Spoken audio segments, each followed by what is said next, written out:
Eh bien bonjour à toutes et à tous. Salam alaikum, je suis très heureux d'être avec vous dans le cadre de ce petit témoignage que j'aimerais vous expliciter comment j'ai fait cette rencontre personnelle, moi musulman, avec la personne de Yeshua al-Masih, Jésus-Christ. Alors je voudrais vous dire tout simplement que je viens d'un arrière-plan musulman. J'ai traversé la mer Rouge pour venir, c'est vrai, dans ce pays où coulait le lait, le miel et le travail, puisqu'à l'époque il y en avait. Nous avons rejoint mon père pour des raisons économiques. Et en arrivant en France, bien entendu, j'ai pratiqué ma religion avec force, avec conviction. Et petit à petit, dans le temps, j'ai ressenti beaucoup d'amertume, de racisme, de discrimination discrète, mais qui en tout cas m'affectait, me troublait dans mon fort intérieur. Et souvent, on posait un regard sur moi qui n'était jamais positif, et ce regard finissait par être intégré, intériorisé, si bien que j'ai pratiqué ma religion avec force, avec conviction. J'adorais ce Dieu, Allahu Ta'ala, et en même temps, il était tellement haut, tellement loin, je me demandais parfois s'il s'intéressait à moi. Je faisais mes 5 prières par jour, le ramadan, j'aimais Dieu, j'aimais les choses de Dieu, et je posais 2 questions à mes parents.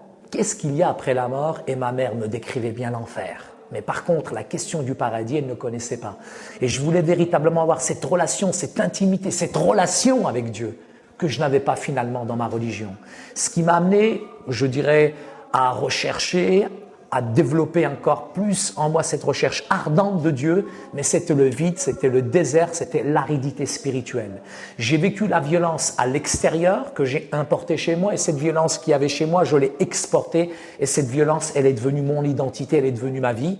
Et un jour, dans mon quartier, je me suis battu contre une voisine, contre un voisin, et ça a déclenché une émeute, toute sa famille contre ma famille, et ma mère s'est tellement pris des coups dans la tête qu'elle s'est retrouvée à l'hôpital. Mais au-dessus de chez nous, c'est pour ça que je dis que le salut vient d'en haut, il y avait des chrétiens qui se sont proposés de garder mes petits frères et sœurs, le temps que ma mère était à l'hôpital. Donc ils ont gardé mes petits frères et sœurs, et quand ma mère est sortie, elle leur a fait un grand couscous, et on s'est lié d'amitié avec eux. Et au bout d'1 an, nous avons réalisé que ma grande sœur Fatima était devenue chrétienne. C'était la chouma, c'était la honte que ma sœur devienne chrétienne, trahir son pays pour une tranche de jambon, c'était une catastrophe pour nous. Donc on l'a dissuadée, on l'a frappée, on lui a déchiré la Bible, mais pas cette foi qu'elle avait pour Jésus. Et j'ai été troublé, interpellé par, je dirais, la ferveur, par l'amour, par la puissance, par la paix que dégageait ma sœur. Et à ce moment-là, mes parents m'ont envoyé dans l'église pour faire l'espion. Et quand j'ai espionné ma sœur, j'ai été foudroyé, subjugué, je dirais, à l'intérieur de cette église, parce que j'en avais une mauvaise conception du christianisme. Et le christianisme se résumait à tout ce que je voyais à la télévision. Mais quand j'ai vu dans cette église des chrétiens comme l'eau dans l'eau qui se mélangeaient, authentiques, qui louaient Dieu de tout leur cœur, je me suis dit, ne seraient-ils pas musulmans? Mais ils ont l'air véritablement soumis. Et je me suis rendu compte que ces chrétiens aimaient Dieu encore plus que moi. Et j'ai fait mes propres recherches personnelles en étudiant la Bible. Ça m'a bouleversé, marqué, subjugué par la figure du Christ et la personne de Yeshua al-Masih. Un grand roi qui a quitté son ciel de gloire, non pas pour venir au Carlton, mais pour naître dans une grotte, dans une étable. J'ai jamais vu un roi comme ça. Et un roi qui me disait, aimez vos ennemis, bénissez ceux qui vous maudissent, faites du bien à ceux qui vous maltraitent. J'ai jamais connu ça. Et j'ai été bouleversé par le message de l'évangile. Et j'ai réalisé la puissance de la croix. Et Jésus a changé, bouleversé, transformé ma vie. Je savais ce que c'était que le péché, voler, mentir, tricher. Mais là, le péché, quand je l'ai réalisé à la lumière, à la puissance du Saint-Esprit, j'ai véritablement demandé pardon à Dieu, j'ai pleuré sur ma misère, et là j'ai abdiqué face à la croix. Parce qu'elle n'était pas un film, mais une expérience personnelle, individuelle, qui m'a appris à aimer aujourd'hui tout homme, de toute race, de toute condition. Et aujourd'hui, je ne regarde pas l'apparence, mais je regarde au cœur.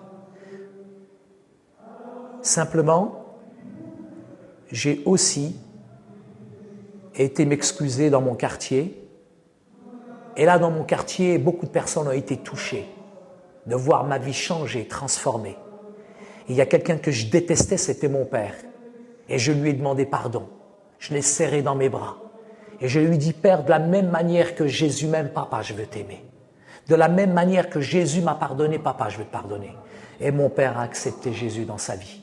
J'ai un père là-bas que je ne connaissais pas, mais grâce à Jésus, aujourd'hui, j'ai une véritable relation avec Dieu et j'ai l'assurance de la vie éternelle. Qui que vous soyez, qui écoutez ce message, je vous invite vraiment à rentrer de ce que nous appelons une vraie repentance, qui amène à une vraie conversion et qui amène un fruit authentique dans votre vie. Dieu ne regarde pas l'apparence, Dieu regarde ton cœur, il connaît tes problèmes, il connaît tes difficultés, il sait qui tu es mieux que quiconque. Tu as été déçu, trompé peut-être par les gens dans le passé, mais aujourd'hui, si tu mets ta foi en Jésus-Christ, il peut véritablement changer, bouleverser ton cœur. Ya Rab, je veux faire cette prière en arabe. بارك يا رب باسمك يسوع المسيح انت يا رب قدر على كل شيء يا رب بدل القلب والحياة يا رب باسمك يا رب انت قدر على كل شيء قدس يا رب بدل القلب اعطينا الراحة والسلام باسمك يسوع المسيح امين amen. Que Dieu vous bénisse abondamment.